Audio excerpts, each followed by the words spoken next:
Hi everyone, Esme here of Wandering Star Planner, and I'm here to talk about how to use the 2025 version of the planner. One of the biggest changes in the 2025 planner is that I've included these monthly bi-wheel charts to help track your transits, if that's something you're interested in doing. Tracking your transits is a really great way to learn about your birth chart and learn about astrology. It's a really valuable way to deepen your practice and to start feeling into your experience of astrology. And if you do this once a month for a year, you will be surprised by how much you learn. So how to get started.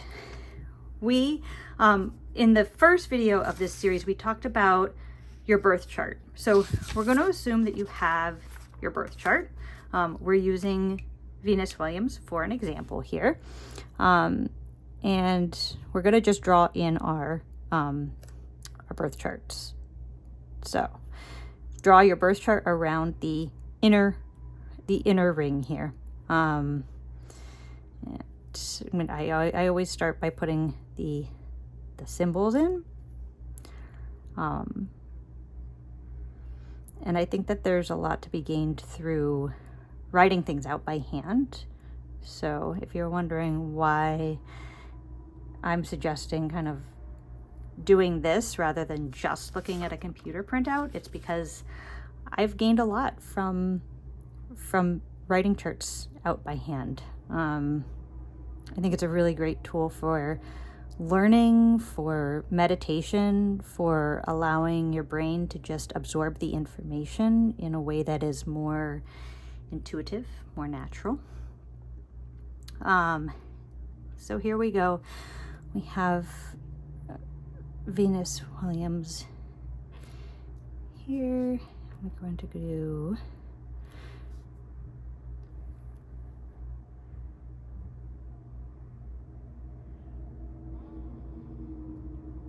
excuse my terrible handwriting.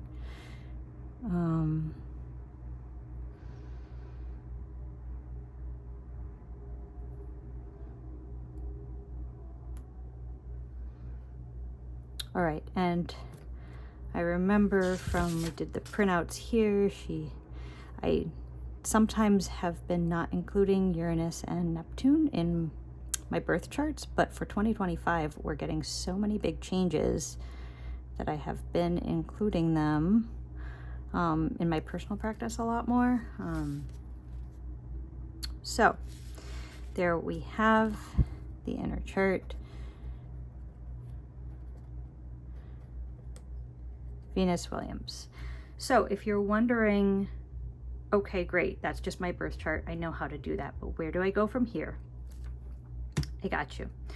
So what we're basically doing when we track transits is we're comparing the time of your birth to a time now or in the future that's coming up. So for this planner, I'm suggesting pick one date each month to compare to. You could pick any date. If you're, I'm going to suggest comparing to the new moon. New moons are nice, especially when you're learning astrology, because they tell you where the moon and the sun are. So it's a really nice reference point. But if you're having a birthday coming up, you could compare your birthday coming up to your birthday when you were born. That's a really nice, in astrology, that's called a solar returns chart. And if you only look at your transits once a year, that's a nice marker to look at. But for this video, we'll do the new moon in Aquarius, which is happening on January 29th. So, new moon. All right, and then we're going to take the new moon chart. Again, you can make a new moon chart for free in any free online chart generator. You would just go in, and instead of entering your birth time, you would enter the time and date of the new moon, which you can find in the planner. So you can just take the planner and go do the calculations. if you want to skip the calculations, and if you like the simplistic chart style that I do, I will be putting these new and full moon charts up on Etsy as a bundle to look ahead for the whole year. I also offer them for free via my Patreon. When I do a monthly forecast, I always include one chart each month. So sometimes it's the new moon, sometimes it's the full moon, sometimes it might be an ingress chart. Like I know the Neptune into Aries ingress happening in 2025 is one that will probably be included next year. So there's lots of options for where to find your new moon chart. But you have your new moon chart, and then we're going to look at the signs around the outside. And so we're going to say, okay, so in Aquarius, we have Pluto, Mercury, the new moon, and Ceres. So we're going to go here. I'm just going to go like this. Sun, moon, and Ceres. And yes, I have been doing the glyph for Pluto. There's two right ways to do the glyph for Pluto. One is this little guy, and then two, it's usually like that, and then two is just like that. If that's confusing, don't pay it any mind. Pluto and Ceres are dwarf planets, so a lot of times I leave them out of charts, but Ceres is really important for my personal practice, and I hope that this is giving you an idea of how personal a chart can be. It can be just like a planner layout. Some people like to look at their week one way, some people like to look at their week another way, some people need a to-do list, some people want vertical, horizontal.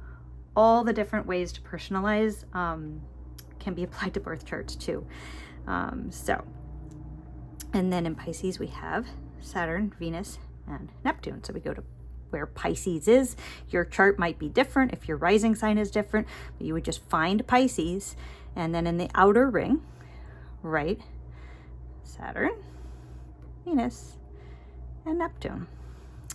And then we go up to Taurus. We have Uranus in Taurus, and we have Mars in Cancer. All right, so there we go. Now we have the birth chart in the middle, the new moon chart around the outside, and we can immediately see that the new moon will be in Venus's 5th house. So we're going to write, I'm gonna go really quick with keywords around the outside, and again, you can personalize these as much as you want. So the 5th house is associated with playfulness and creativity. So play. The 6th house, health. 7th house, partnerships. The 8th house, rules. The 9th house, journeys. The 10th house, calling.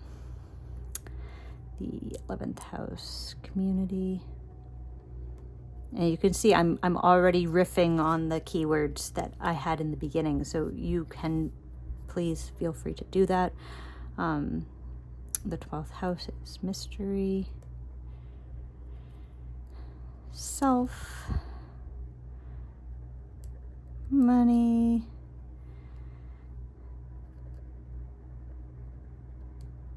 communication, and roots. All right. So we can see that this new moon is in her 5th house of play and creativity. If it helps you to write the numbers around the outside or around the inside or the outside, by all means. So 1, 2, 3. So the numbers are just always going to be the same. And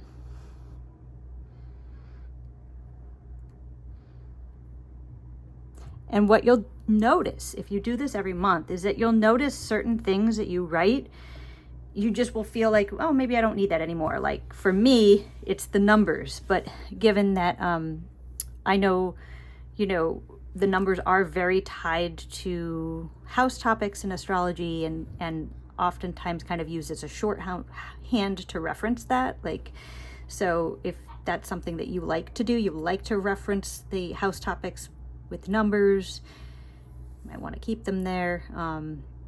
But as you write your chart month after month, you will just notice that certain things are coming very quickly to you.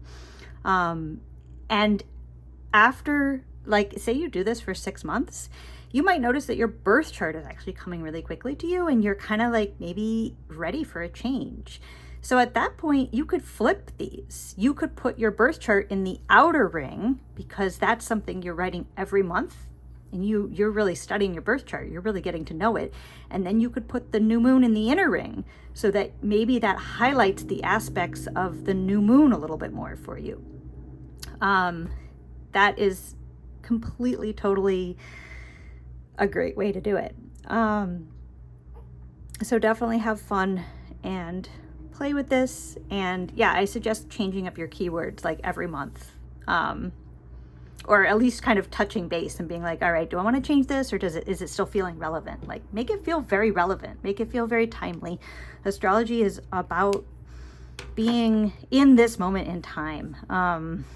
And so really, carpe diem, seize the day, as the planner community might say. All right, I hope this has been helpful. If you have any questions, drop them in the comments and I will do my best to answer them. And I hope you guys really like this version of the planner. I hope it's useful to you and that you get some usefulness and fun out of playing with it this year. All right, thank you so much for watching.